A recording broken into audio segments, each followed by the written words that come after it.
Welcome to From the Pilot's Seat. Join me as we explore real aviation stories, lessons learned, and incredible flying machines. If you love flying or want to learn, hit subscribe and come along for the ride. For deeper insights, check out my books, Lessons from the Sky and From the Pilot's Seat. They could make all the difference on your next flight.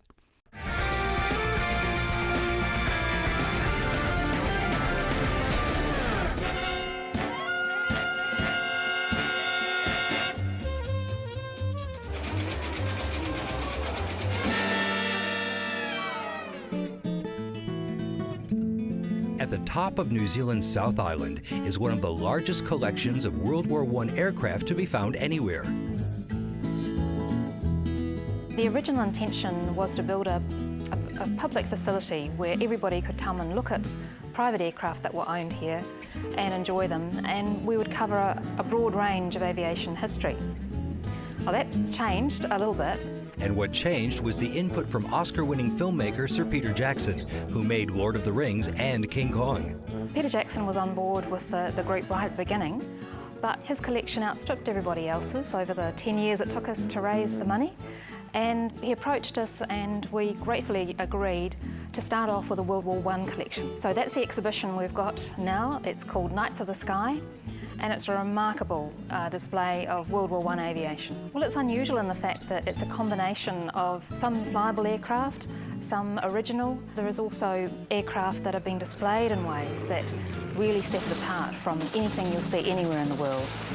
And that's because each display features life-size and lifelike models made by the special effects team from Peter Jackson's Weta Workshop. It brings World War I alive. It's nearly 100 years ago now. In fact, the last World War I pilot died at the age of 113 only about a month ago. So there's really nobody alive that was involved in World War I. So this brings the history alive. Here we have a great scene. The German pilot in the Schuckert aircraft behind me has shot down the British aircraft into the tree. He's landed them beside them. And the two pilots are seen here having a cigarette, shaking hands.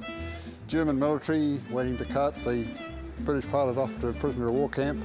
They're getting a bit worried. They think the German will more than likely take him back and entertain him for the evening before handing him in the next day. Another of the Omaka Museum's displays features the most famous World War I pilot of them all, the Red Baron Manfred von Richthofen, who shot down 80 Allied aircraft before he himself was killed in April of 1918.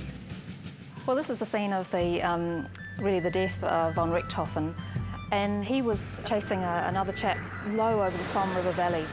And he in turn was being fired upon by a Canadian, Roy Brown, in a Camel. But though Roy Brown was credited with shooting down von Richthofen at the time, more modern research has pretty well proved the odds are that it was Australian ground fire.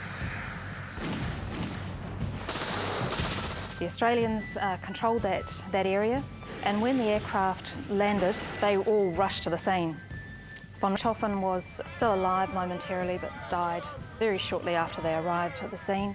But when they got there, knowing this aircraft was so famous, they just stripped it bare for souvenirs. And that's the scene that you see here, is the troops having reached the aircraft, and they're all proudly finding something that they personally can take home as a souvenir of this amazing incident during the war. Even more amazing is the fact that the Omaka Museum now has one of these souvenirs from the Red Baron's Fokker triplane.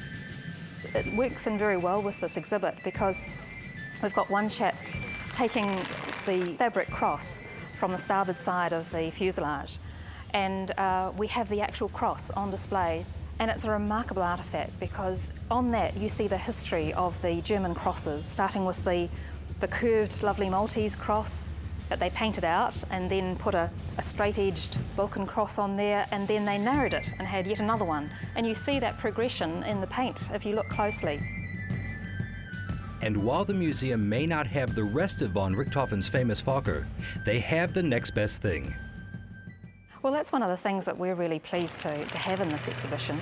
I think it surprises everybody when you say that quite a number of them actually fly. So we've got aircraft like the triplanes. Of course, there are no original triplanes left in the world today. The last one was in the Berlin Museum and it was bombed by the RAF in the Second World War and destroyed. So the replicas that we've got come out and fly at Classic Fighters Air Show. The Classic Fighters Air Show happens every second year at the Omaka Airfield. It's a showcase of a huge range of original and replica fighting aircraft. Well, the first air show we held was in 2001, and right from the beginning it was designed as a fundraiser for this museum. We didn't have the museum at that time, so it was a bit of a proof of concept to show that people are really interested in old airplanes. It's not just World War I aircraft, of course. We have all sorts of eras present, and certainly the World War II fighters as well. But there's an emphasis on World War I, which is quite unique. And we've continued to hold these shows every second Easter and to bring people from all over the world to come to Omaka in New Zealand to watch these wonderful aircraft fly.